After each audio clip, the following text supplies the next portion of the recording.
another episode of the Jarring Science Club. I'm your host, Brenda.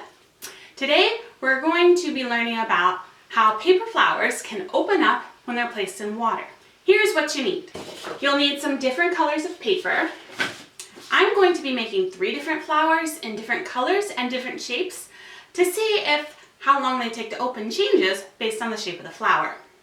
You'll also need 3 glass jars, some scissors, and a pencil. All right, let's get to it. All right, I've zoomed in here so you can see what I'm doing.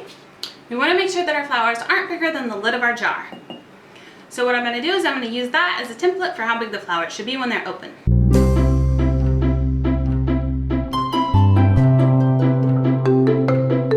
So I'm going to make 3 different flower petal shapes. I'm going to make all the centers as close to the same size as I can. Now I'm going to draw my petal shape. Your classic flower shape.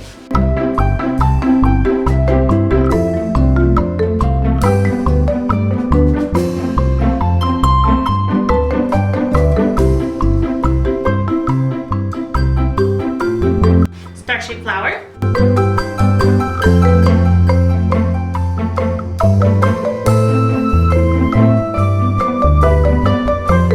Small loop flower. Let's cut those out.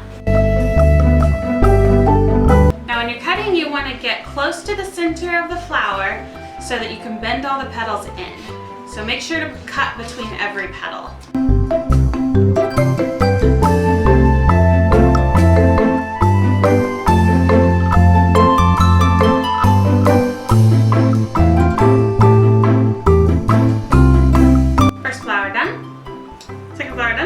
Don't forget, this one's going to be the trickiest to cut between every petal. You will want to still do that. 3rd flower done. Alright, we've got to fold all these flower petals in towards the center. And so our flowers can be prettier whenever we see them. I'm going to fold the sides we drew on in, like this.